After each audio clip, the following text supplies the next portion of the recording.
Olá, queridos irmãos. Mais uma vez estamos aqui para poder tratar um pouco do Livro dos Espíritos.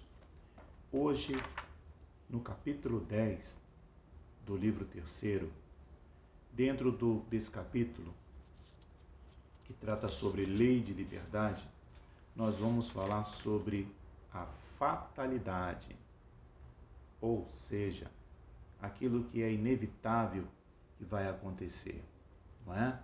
Aquilo que vai acontecer de fato. Daí vem o nome fatalidade. Bom, antes vamos fazer a nossa prece inicial, levando nossos pensamentos a Deus, a Jesus e aos amigos do plano superior. Primeiro, em sinal de gratidão por termos a oportunidade de estarmos aqui encarnados e desta forma estarmos lutando pela nossa melhoria. E desta forma podemos colaborar com o progresso da humanidade. Passando pelas nossas provas, passando pelos nossos desafios, aprendendo, contribuindo, enfim, aproveitando esta grande oportunidade que é estar nesse planeta. Vamos também elevar os nossos pensamentos para pedir a Deus que tenhamos força, sabedoria, que tenhamos discernimento para poder fazer as melhores escolhas. Que tenhamos clareza, mas principalmente muito amor em nossos corações para tomar qualquer decisão.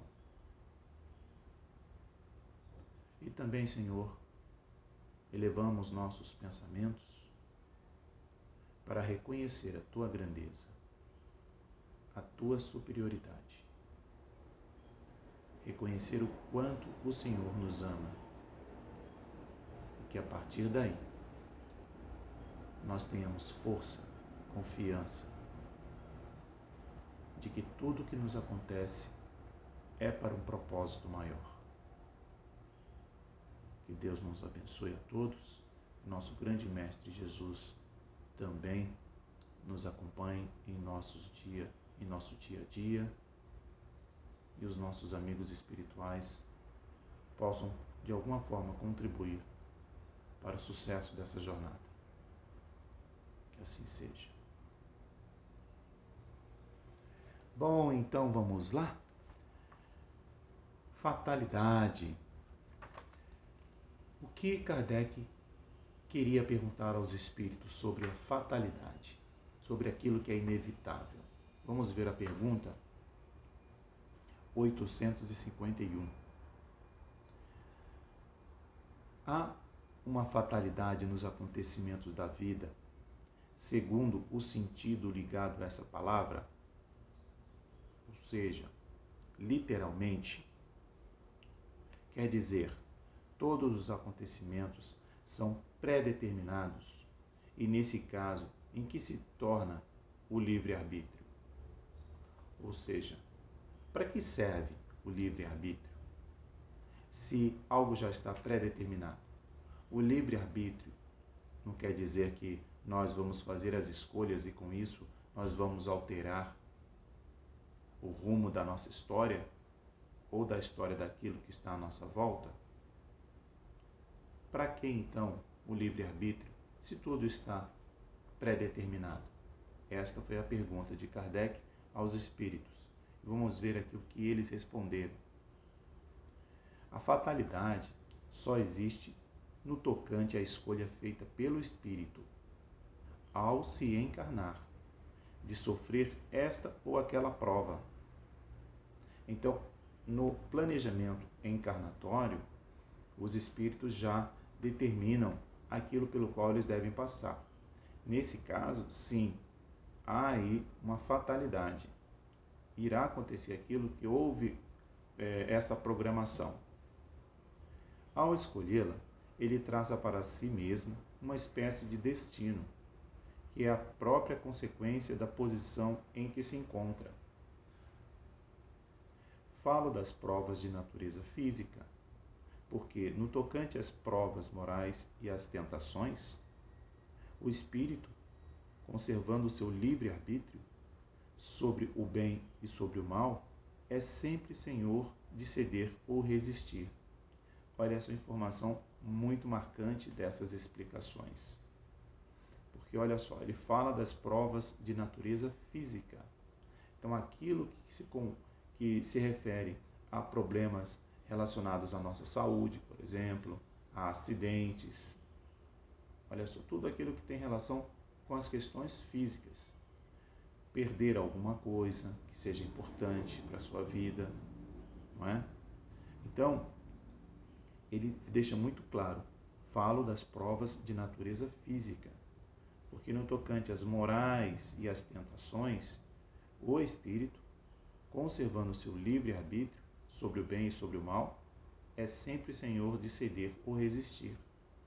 Então, no que se refere às questões morais, às tentações, o espírito ele tem condição de ceder ou não, de seguir naquele caminho ou optar por um outro caminho. Então não tem essa de, é porque foi algo que já estava pré-determinado. Se tem relação com as questões morais, não. É possível, então, alterar de acordo com o nosso livre-arbítrio. Continuando. Um bom espírito, ao vê-lo fraquejar, pode correr em seu auxílio, mas não pode influir sobre ele a ponto de subjugar-lhe a vontade. Então, os espíritos, quando nós pedimos ajuda, eles nos orientam, nos induzem, mas eles não podem fazer por nós. Não é? Eles nos socorrem, nos apoiando, sugerindo melhores decisões. Mas ele não consegue e não pode fazer aquilo por nós. Fazer com que só nos sobre aquela opção. Um espírito mau, ou seja, inferior, ao lhe mostrar ou exagerar um perigo físico, pode abalá-lo ou assustá-lo.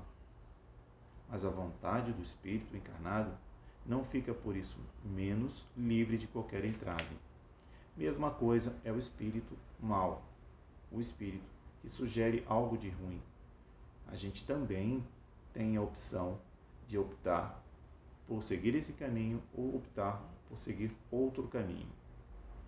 Não é? Então, há sempre a opção do livre-arbítrio ser colocada em prática. Isso o Espírito que nos auxilia nos deixa muito claro nessa resposta. A questão 852 é a seguinte. Há pessoas que parecem perseguidas por uma fatalidade, independente da sua maneira de agir. A desgraça está no seu destino? Bom, é capaz que ou conosco, ou a gente conheça alguém, parece que para algumas pessoas o destino é sempre ter um problema. Ele não consegue escapar do problema de jeito nenhum. Parece que a vida dele é sempre de desafios grandiosos. Então, os espíritos querem saber, poxa vida, será que o destino dele é sempre ter um problema, fazer parte da vida dele as questões que são fatais, não é? Então, será que faz parte da vida dele então? É do seu destino? Vamos ver aqui a resposta dos espíritos. São talvez provas que devem sofrer e que elas mesmas escolheram. Então, olha, eu vou repetir a resposta. São talvez provas que devem sofrer e que elas mesmas escolheram. Lembra na questão anterior que falava sobre o planejamento encarnatório? Então, não é que é na questão do destino também. somente, não é? Vou fazer de novo, responder de outra forma. Isto está relacionado ao planejamento encarnatório. Porque daqui, da forma que nós vemos, nós não entendemos. Mas o Espírito, quando fez o seu planejamento, então era uma situação diferente. Ele tinha consciência e todos aqueles que o auxiliaram também tinham consciência. Mas uma vez encarnados, nós não temos mais essa percepção. Nós não lembramos nem o próprio Espírito, nem os espíritos que o acompanham. Os espíritos encarnados que o acompanham, né? Familiares, enfim, que talvez tenham participado do seu planejamento, auxiliado no seu planejamento encarnatório. Ainda uma vez, levais em conta do destino o que é quase sempre a consequência de sua própria falta. Em meio dos males que te afligem, cuida que a tua consciência esteja pura e te sentirás meio consolado. Então, aqui ele reforça a explicação. Ainda uma vez, levais a conta do destino, o quê? Ou seja, coloca na conta do destino, não é? Você diz que é por conta do destino, do que o que é quase sempre a consequência da tua própria falta. Então, a gente erra aqui no nosso dia a dia e não presta atenção. Erra às vezes de forma até automática, porque se habitua a esse erro. E isso traz consequência. E aí a gente quer colocar na conta do destino. Não, é uma consequência do nosso erro agora, nosso erro desse momento. Não tem nada a ver com o passado. Então a gente precisa ficar atento a isso e os espíritos nos orientam nesse sentido. Em meio dos males que te afligem, cuida que a tua consciência esteja pura e te sentirás meio consolado. Então, é só a gente se vigiar nos nossos erros, que metade dos nossos problemas já terão sido resolvidos. É só a gente não gerar mais problema. Procura manter a consciência tranquila. Quem faz o bem, procura estar com a consciência tranquila. Agora, quem segue o caminho do mal, errando, ele tem sempre a consciência culpada.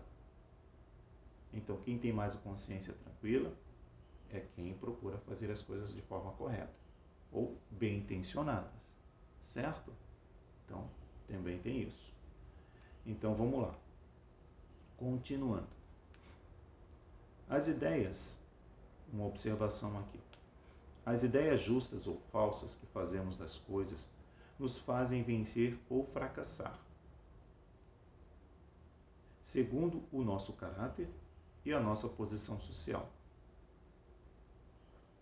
Achamos mais simples e menos humilhante para o nosso amor próprio atribuir os nossos fracassos à sorte ou ao destino, do que a nós próprios.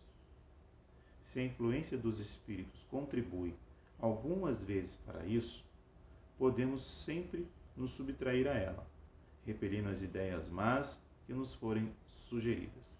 Então, olha só. Dependendo do nosso caráter e da nossa posição social, como dizem os espíritos, a gente prefere atribuir ao destino do que pelo orgulho, pela vaidade, ou então, como eles disseram, pela nossa posição social, porque não fica bem para quem está na minha posição assumir que cometeu esse erro. Então, é mais fácil a gente atribuir ao destino. Ah, foi consequência do destino, estava escrito, né? A gente fala muito isso, estava escrito, foi inevitável. Não. Muitas das vezes, ou se não a grande maioria das vezes, era evitável, dependendo do nosso livre-arbítrio. A gente poderia ter feito uma escolha. Então, precisamos ter a mão na consciência para saber se aquilo que nos acontece, de fato, tem relação com as situações que nós criamos ou não. E na grande maioria tem a ver. A gente pode até ter esquecido, mas pode ter relação, sim, com o que nós provocamos. Ele se sugere aqui. Os espíritos podem até nos sugerir e a gente deve aceitar as suas sugestões, desde que a gente afaste as más sugestões. Porque nós já temos condição de entender o que é certo, o que é errado, o que é bom, o que é mal, qual é o caminho reto, qual é o caminho torto. Então nós temos essa condição. Basta a gente fazer as nossas escolhas de forma consciente, de forma cristã, tomando por base os ensinamentos cristãos, certo? É uma boa referência para a gente poder seguir no caminho correto. Continuando então, agora na questão 853. Certas pessoas escapam a um perigo mortal para cair em outro.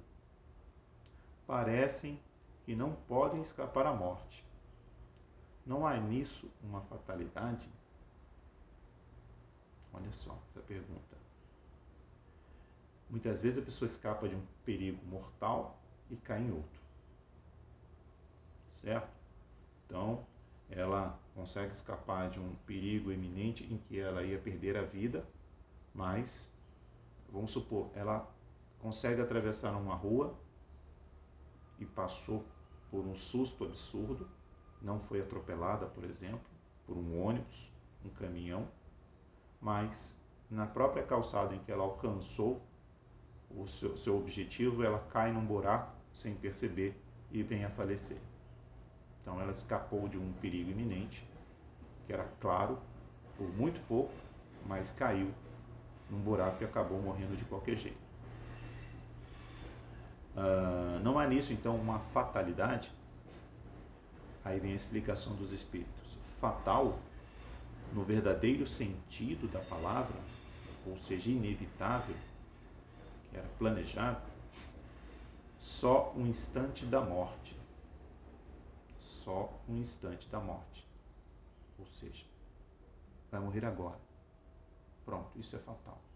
Né? Então, aquele momento que a pessoa está desencarnando, isso sim é fatal. Chegando esse momento, de uma forma ou de outra, a ele não podeis furtar-vos. A pessoa não tem como correr. Em outras situações, é possível. Vamos supor o exemplo que eu dei agora há pouco. Primeiro, a travessia da rua era necessária? Será que não havia possibilidade de aguardar o momento correto? Não haveria uma passarela para atravessar a rua? Não haveria um semáforo, uma faixa de pedestre? Não haveria como adiar a travessia daquele momento para algum outro momento? Ok, vamos supor que não haveria mesmo. Você não deveria ter olhado então como estava o outro lado da calçada? Em que situação estava? Se havia esse buraco? Se ele estava tampado, aberto? Falta de atenção. E isso está relacionado ao quê? Ao nosso livre-arbítrio. É a sua escolha fazer as coisas de forma sem pensar ou um pouco mais de pensamento, de reflexão.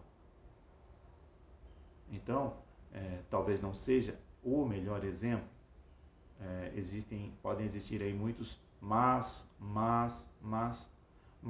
os espíritos aqui explicaram.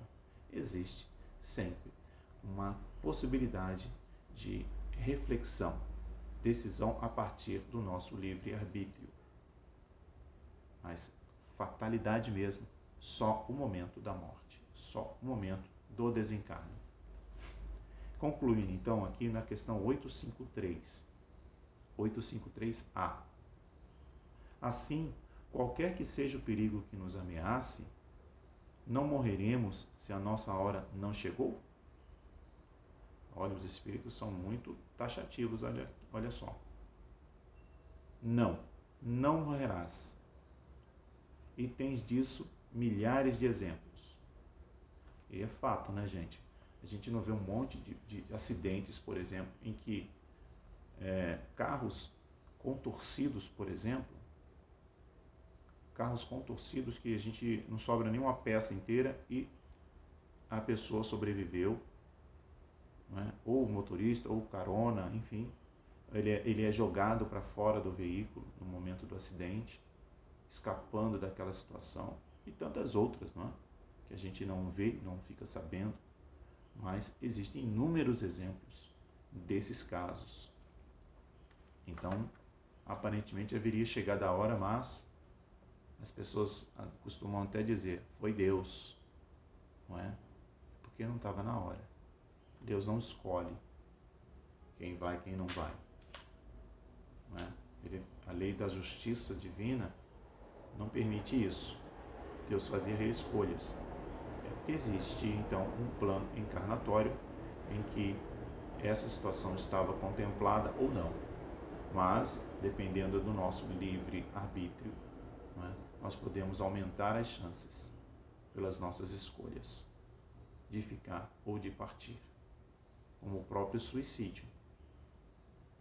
Suicídio é a morte fatal, só que foi fruto também do nosso livre-arbítrio. Para pensar, né?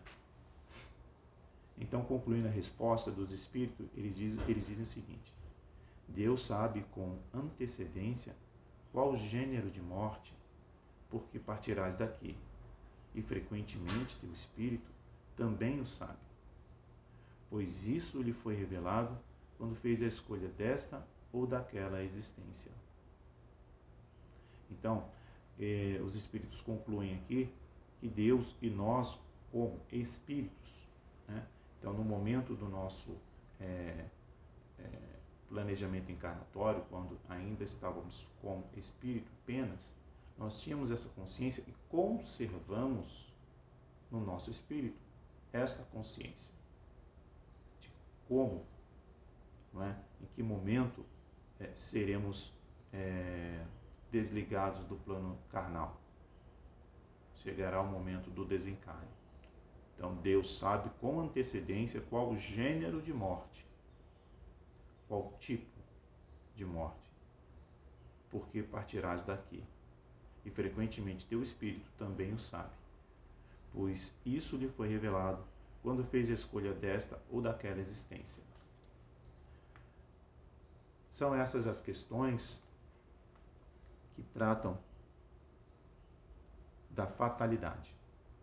Mas vale a ressalva para que nós não coloquemos na conta do destino as consequências das nossas opções, que eu acho que é o principal, a essência desse tema, entre tantos outros assuntos relevantes contidos dentro dessas questões, mas se vale a gente fixar algo, não podemos colocar a culpa no destino das consequências que nós escolhemos pelas nossas decisões. Outra coisa importante é a resignação. Quando nós dizemos que temos fé, confiança em Deus, o que a gente faz? A gente tem que ter resignação naquilo que nós não podemos mudar. E nós também temos que contribuir com todo o nosso esforço para que a gente tenha melhores momentos em nossas vidas. Então, com a consciência tranquila daquilo que nós fazemos, nós já teremos a metade dos nossos problemas resolvidos. Consciência tranquila. Então, são essas as questões que eu entendo que são importantes para a gente fazer uma reflexão. Sugiro que leiam novamente essas 3 questões do Livro dos Espíritos, questão 851, 852, 853 e 853A, sobre a fatalidade. Bom, como eu gosto sempre, vou ler rapidamente um texto do livro Minutos com Chico Xavier, de José Carlos de Lucas, está aqui, que eu gosto sempre de mostrar, que fala sobre essa questão dos nossos medos, né? Das dúvidas. E se a gente falou sobre fatalidade, entrega a Deus e caminha. Olha que bonito. Emmanuel disse o seguinte: nos dias de provação, é justo chores e sofras, mas não te interrompas na obrigação a cumprir para lamentos em torno de ocorrências que não podes remediar. Entrega a Deus os problemas que se te façam insolúveis. Trabalha e caminha adiante. Vamos ver aqui então o comentário de José Carlos de Luca. A lição espiritual nos apresenta seguro roteiro para que as adversidades não interrompam o cumprimento de nossas tarefas perante a vida. A proposta psicológica de Emmanuel é para que entreguemos a Deus os problemas que nos pareçam insolúveis. Muitos se debatem em aflições inúteis e dolorosas, exatamente por tentarem resolver dificuldades cujas soluções estão fora do alcance de suas mãos. Lutam em vão, sofrem também. A orientação espiritual nos propõe entregar a Deus as pedras que não conseguimos retirar de nosso caminho. Façamos isso tal como entregássemos a um chefe mais habilitado a resolução de um problema profissional que nos parece sem solução. Repassado o problema, nós ficamos tranquilos porque sabemos que o nosso superior está em condições de encontrar a chave da resolução. Com Deus também é assim. Ele tem a chave de tudo, porque é a causa criadora de tudo. Portanto, entreguemos a Deus o que está acima de nossas forças e fiquemos serenos, pois sabemos que o Pai tudo sabe, tudo pode. Para Deus, não existe a palavra impossível. Coloquemos os problemas insolúveis nos braços de Deus, mas continuemos trabalhando e fazendo o nosso melhor para que, quando a solução de Deus chegar, não estejamos ali de braços cruzados com tantos outros problemas que a inércia e o comodismo não souberam evitar. Nestes minutos de reflexão, coloco em sua mente, tal como se estivesse colocando um poderoso remédio em sua boca, a palavra de luz da benfeitora espiritual Meimei, recebida por Chico Xavier. Utilize-a no princípio de cada dia ou no início de cada tarefa, como um poderoso remédio para renovar sua confiança. Quando fatigado, seja Deus teu descanso. Quando aflito, seja Deus teu consolo. Quando supostamente derrotado, seja Deus teu arrimo. Quando em desalento, seja Deus tua fé. Com estas palavras de Meimei, com essas reflexões de Emmanuel, com os comentários de José Carlos de Luca, quero agradecer mais uma vez esta oportunidade por dedicarem alguns minutos a essas reflexões. Espero ter contribuído e peço a Deus para que nos oriente a todos, sempre no caminho do bem. Que assim seja, graças a Deus. Fiquem com Deus, meus irmãos. Até a próxima. Um beijo. Fiquem com Deus.